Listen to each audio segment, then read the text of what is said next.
Hey family, it's Pastor Paul.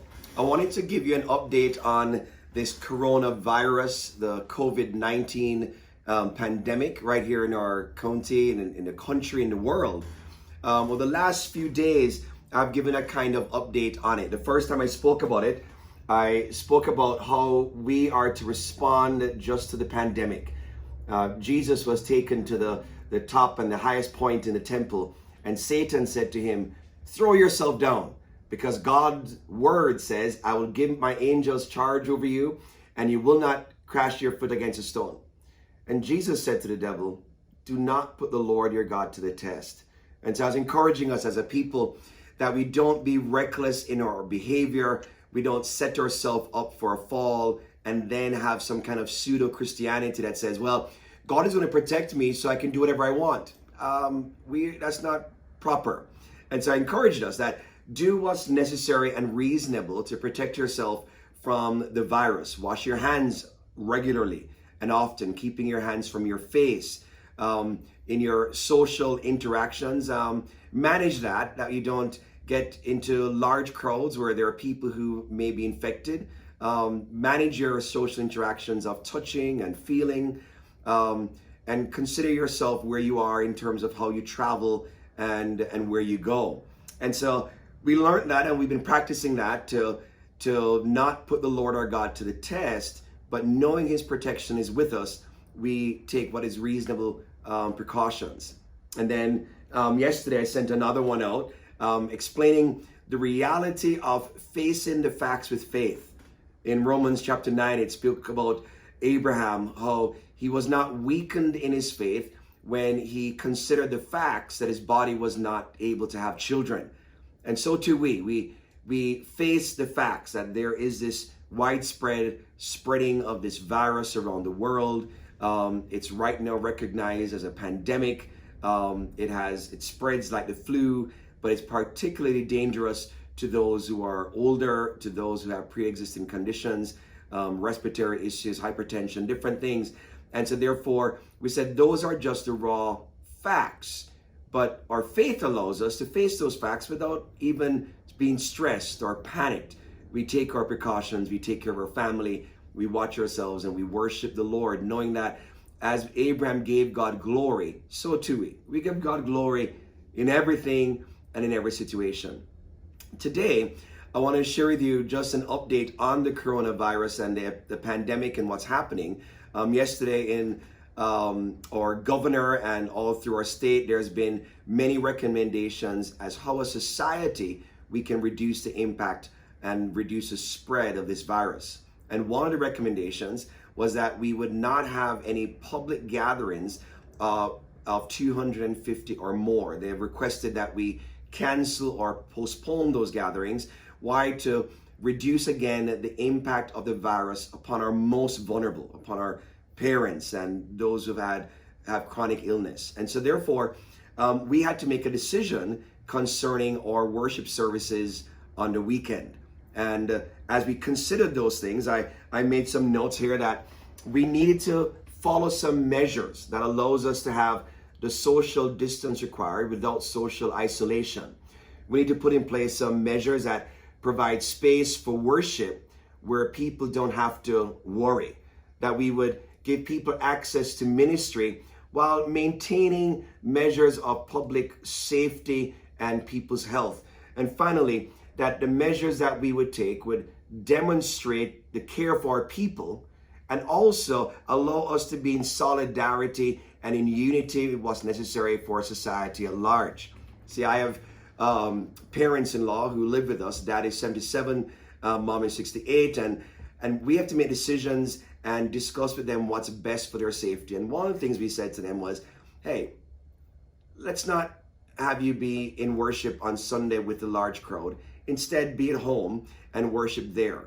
Interact with your small group in safe ways. And we want to protect them because I would not want them to contract this where they're at higher risk.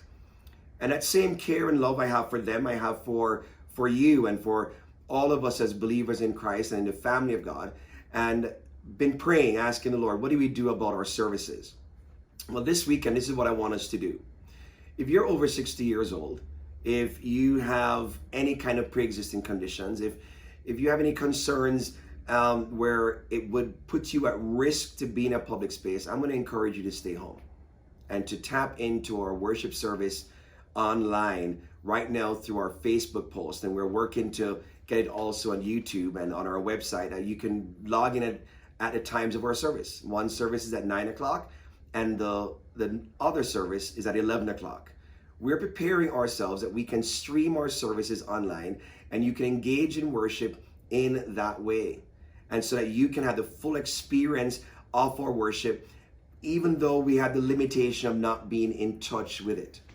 And this is why it's important this weekend that you tap in. The Bible says in Psalm 46 that God is our refuge and our strength and our help, our very present help in time of trouble. And so the reality is, trouble is not unfamiliar to the Christian community. It is not unfamiliar to God's people. And God says, I'm your very present help in trouble. And I'll be teaching how we can experience the deliverance, the power of God, and the help of God in the midst of trouble. In Psalm 46, it continues to say that we are God's people. We will not fear, even if the mountains be removed and carried in the midst of the sea, which means we're not going to fear even if there is a coronavirus or a new coronavirus that is spreading and is more dangerous than the others before. We will not fear. And I'm going to teach us from the Bible how God's people are able to manage in times of trouble, whether it be the famine in the New Testament or whether it be the famine in the time of Joseph. There are seasons and times when there is a crisis that impacts the entire community, but it's a chance for God's people to shine as the light of God, the people who are rejoicing and celebrating and glorifying God in the midst of difficulty. That when everyone else is suffering uncertainty and not sure what to do, we have a certainty in God that He is with us, that He protects us, that He guides us, that He gives us wisdom. And how we're to let that shine to help our community, and how we're to let that allow us to be at peace. And so tap in on Sunday at our 9 o'clock and 11 o'clock service online so that you can experience the truth of God's word and worship together in our community in this online way. For some of us who are not at high risk, we'll be gathering here to get things ready and to make the online experience real. We'll be following all our sanitary measures and our social distances as recommended by the public Department of Public Health and what the governor spoke about yesterday, just to make sure that we're in the guidelines in solidarity with our society's efforts to eliminate this virus. But we're asking, hey, you tap in online.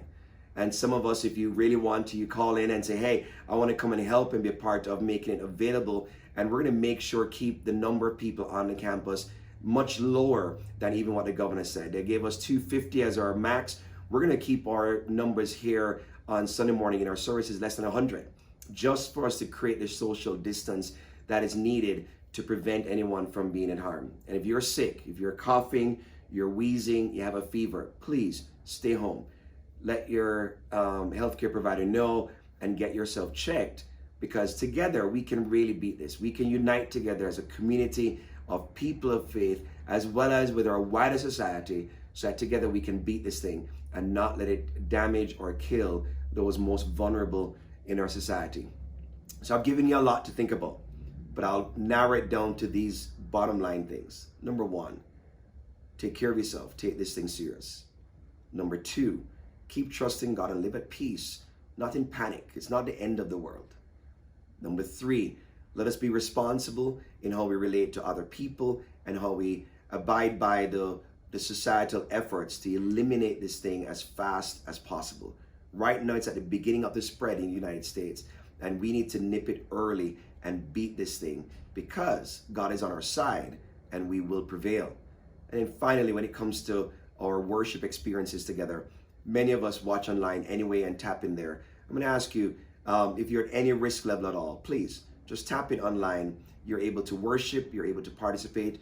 You'll be even able to respond to the altar call and get prayer and support from one of our leaders, one of our members who'd help to pray with you and connect with you where you need. Also, we're doing our giving online as well. And so if you want to give to Life Church and continue the good work that's happening here, all you simply have to do is text to 77977 and then put VV Life Give. Boom, it comes back to you. And so on Sunday, you'll have the full experience of worship, however limited to being online, and we'll be able to make direct contact through a phone call as you need special prayer and ministry.